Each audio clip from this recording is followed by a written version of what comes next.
Top quality और consistent performance के लिए सिर्फ सिल्वर पंप नाम याद रखना। असंवैधानिकವಾಗಿ ಹೇಳಿಕೆಯನ್ನು ಕೊಡ್ತಿದ್ದಾರೆ. ಭಾರತದ ಸ್ವಚ್ಛ ಆರ್ಥಿಕತೆ ಇದೆ, ಇದನ್ನು ಪ್ರಧಾನಿಯವರು ಯಾವ ರೀತಿ ತಿಳಿದುಕೊಳ್ತಾರೆ ನೋಡಿ. ಒಂದು ನಾನು ಹೇಳ್ತೀನಿ, ಎಲ್ಲ ಒಬ್ಬ ಪ್ರಧಾನಮಂತ್ರಿ ಮ್ಯಾಚೂರ್ಡ್ ಇದ್ದಾರೆ. ಇವತ್ತು ಮೋದಿಜಿಯವರು ಮ್ಯಾಚೂರ್ಡ್ ಇದ್ದಾರೆ, ಮ್ಯಾಚೂರ್ಡ್ ಲೀಡರ್ ಇದ್ದಾರೆ.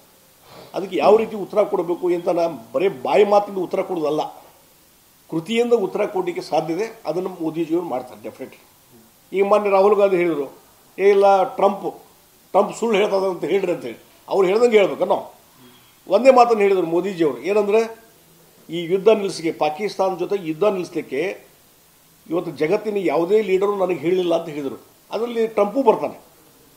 ಇವು ಸ್ಪೆಸಿಫಿಕ್ ಆಗಿ ಟ್ರಂಪ್ ಸುಳ್ಳು ಹೇಳಿದ ಅಂತ ಹೇಳ್ರಿ ಅಂತ ನೀವು ಹೇಳ್ದಂಗೆ ಹೇಳ್ಬೇಕು. ನಾವು ಒಂದು ಮ್ಯಾಚೂರ್ಡ್ ಆಗಿ ಏನು ಹೇಳಬೇಕು, ಹೇಳಿಕೆ ಕೊಡಬೇಕು, ಅದನ್ನು ಮೋದಿಯವರು ಅಲ್ಲಿ ಹೇಳಿದ್ದಾರೆ. ಅದಕ್ಕಾಗಿ ಒಬ್ಬ ಪ್ರಧಾನಮಂತ್ರಿಯಾಗಿ ಈ ವಿಚಾರದಲ್ಲಿ, ವ್ಯಾಪಾರ ವಹಿವಾಟು ವಿಚಾರದಲ್ಲಿ ಯಾವುದೇ ದುಡುಕಿನ ನಿರ್ಧಾರ ಮಾಡಲಾರ್ದೇ ಭಾರತ ದೇಶದ ಹಿತಾಸಕ್ತಿಯನ್ನು, ಇಲ್ಲೇ ವ್ಯಾಪಾರ ಉದ್ಯಮದ ಹಿತಾಸಕ್ತಿಯನ್ನು ಕಾಪಾಡಿಕೊಂಡು ಹೋಗಲಿಕ್ಕೆ ಏನು ತಂತ್ರ ಮಾಡಬೇಕು ಆ ತಂತ್ರವನ್ನು ಮೋದಿಜಿಯವರು ಮಾಡೇ ಮಾಡ್ತಾರೆ.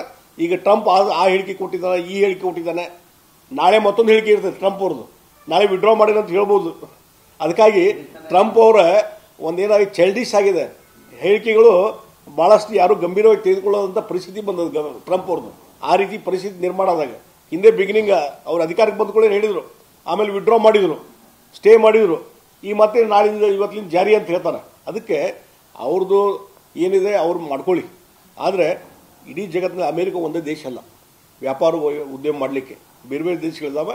ಅದಕ್ಕೆ ಪರ್ಯಾಯವಾದಂಥ ಮಾರ್ಗವನ್ನು ಮೋದಿಜಿಯವರ ಸಂಪುಟ ಅದು ನಿರ್ಧಾರ ಕೈಕೊಂತಾರೆ, ಸರಿಯಾದ ನಿರ್ಧಾರ ಕೈಕೊಂತಾರೆ ಅಂತ ನಾವು ಸ್ಪಷ್ಟವಾಗಿ ಡೆಫಿನೆಟ್ಲಿ ಅದು ಯಾವುದೇ ರೀತಿಯಾದಂಥ ಪರಿಣಾಮ ಆಗದ ರೀತಿಯಲ್ಲಿ ಆಡಳಿತ ನಡೆಸುವಂಥ ಶಕ್ತಿ ಮೋದಿಜಿಯವರಿಗೆ.